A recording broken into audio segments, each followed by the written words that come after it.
The new martyr and wonderworker Ephraem lived in Greece in the 14th century.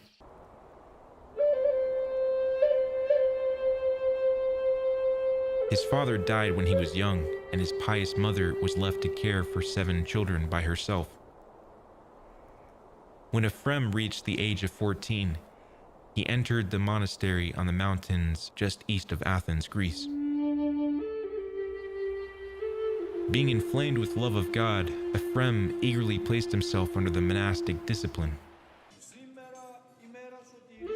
For nearly 27 years, he imitated the life of the great fathers and ascetics of the desert.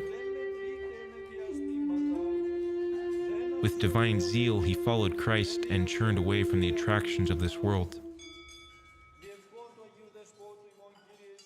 Eventually, he was ordained to the priesthood and served at the altar with great reverence and compunction.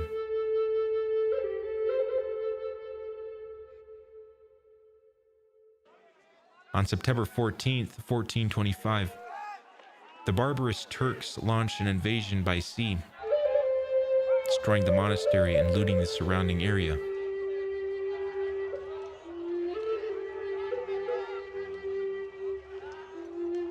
Many of the monks had been tortured and beheaded, but Saint Ephraem remained calm.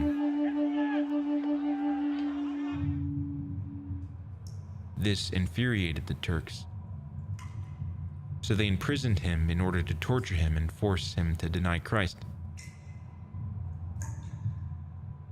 And they beat him every day, hoping to convince him to become a Muslim.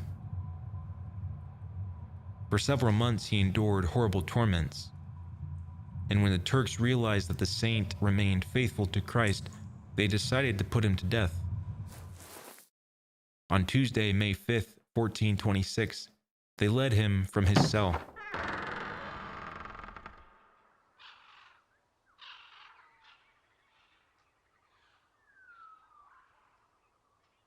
They turned him upside down and tied him to a mulberry tree. Then they beat him and mocked him. "Where is your God?" they asked, "and why doesn't he help you?" The saint did not lose courage, but prayed, "O God, do not listen to the words of these men, but may thy will be done as thou hast ordained." His blood flowed and his clothes were in tatters. His body was almost naked and covered with many wounds, and still the Turks were not satisfied.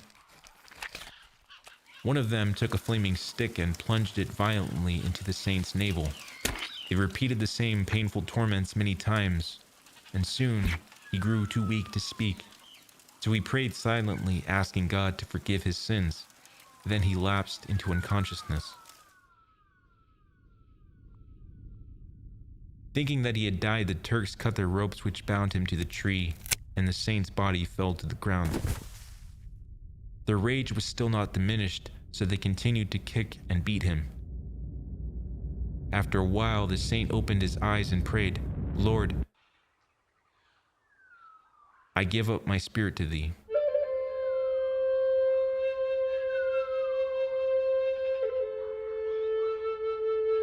At about 9 o'clock in the morning, the spirit's soul was separated from his body.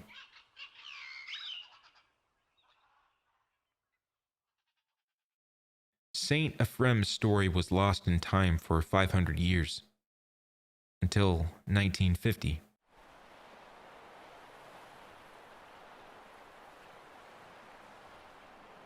At this time, the place where he lived and died was a small women's monastery. And one day, the head of the convent, Abbess Makri, was wandering through the ruins of the monastery, thinking of the martyrs whose bones had been scattered over the grounds. Αυτή τη στιγμή άκουγα μια φωνή μέσα μου και μου έλεγε «Σκάψε εκεί», αλλά μόλις μου έλεγε το «σκάψε εκεί», έβλεπα και πού να σκάψω, το μέρος.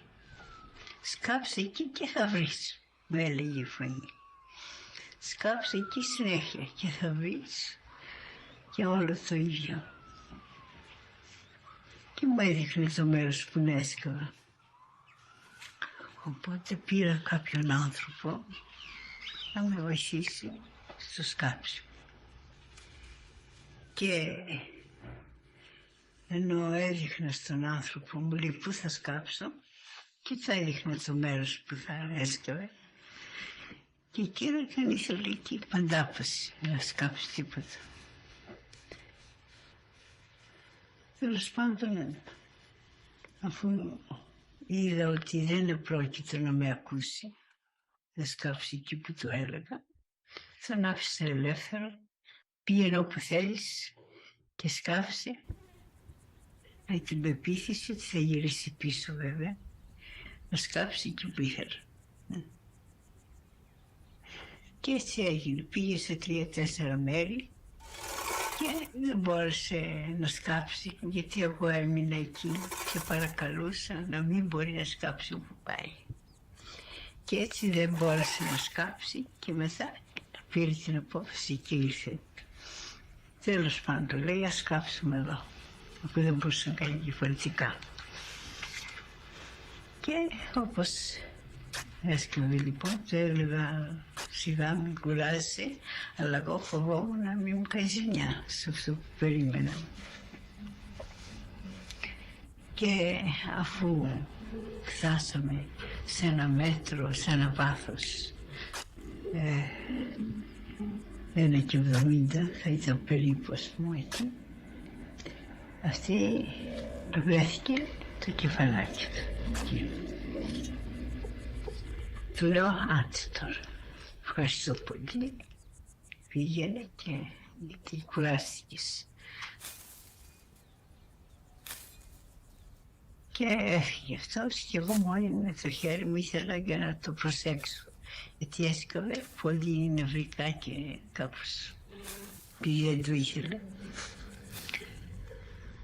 Αυτό και το ύβρο το λείψανε ολόκληρο βέβαια.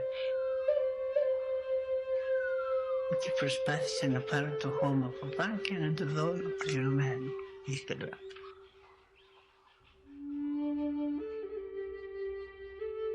Later that evening, Mother Makri heard footsteps coming from the grave,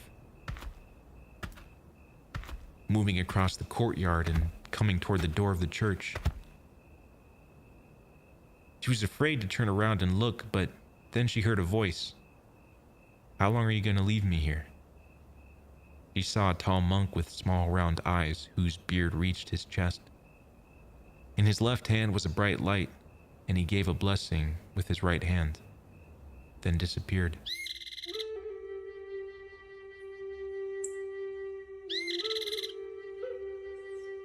In the morning, Mother Makri cleaned the bones and placed them in a niche in the altar area of the church